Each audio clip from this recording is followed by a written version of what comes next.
Welcome back, everybody. November is now upon us, and we continue our profile of the good folks at the Division of Vocational Rehabilitation and the services they provide to help get people with disabilities in our community back into the workforce. Ben Servino is here. And Ben, very good to have you, because I wanted to kind of continue on that dialogue we had previously in October.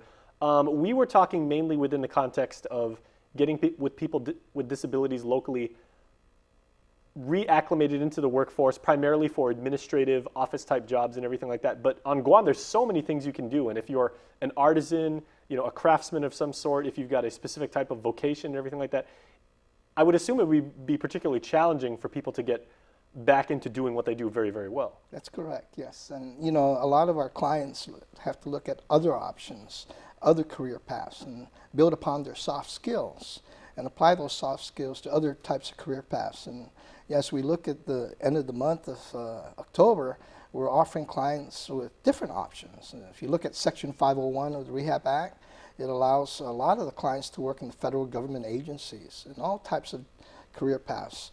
And they have Schedule A opportunities. These are non-competitive hiring authorities that the federal government uses.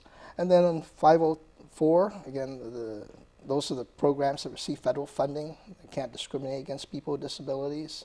503 deals with the federal contractors. There's a lot of federal contractors that are getting jobs in military bases. So now they're able to at least have a utilization rate of about 7%. So they must hire people with disabilities up to 7% of the workforce. And there are different trades that they could, again, work in. And then we have the option of looking at self-employment. And there are different variety of self-employment. Here in Guam, we really need to focus on agriculture. We want to look at our clients looking at utilizing agriculture, horticulture, aquaculture, and even livestock, because a lot of our clients with autism, they're on the spectrum, relate a lot better with animals as opposed to having the deficit in socialization. That's very interesting. So we want to capitalize on these different areas so our clients can benefit from, again, sustaining themselves, growing produces just like eggplant and all the different produces that you see in the farmer's market, so they can go out and sell it in the community. You look at the different villages, and you have the mango festival, you have the banana festival, the crab festival. So we can have our clients actually capitalize on a lot of that, and we can help them through DVR and setting up a booth or a system where they can actually sell out in the community within their own villages and sell their produce, sell their agriculture, whatever they can, again, raise and sustain themselves and have a self-employment opportunity. And then during the day, they can build on, in the hot times of the day, they can build upon their independent living skills, working on money management, working on time management, even their disability management.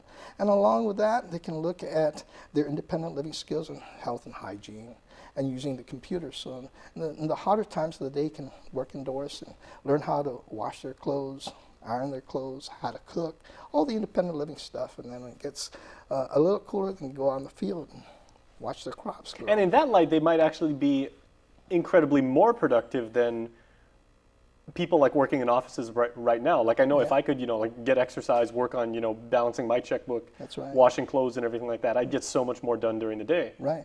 And then, you maximize your time because you can't really go out in the sun because the heat right there, the exposure, Absolutely. can be very adverse to them. So we want to maximize that time that they use. Okay, so is there anything else people should know, or how can they get in contact with you if they have more questions? Again, they can call our office, DVR 475-4646 is my main office, and they can direct them to the Division of Voc Rehab. And, one of our staff can give you all the different sequence of numbers to DVR so they could use.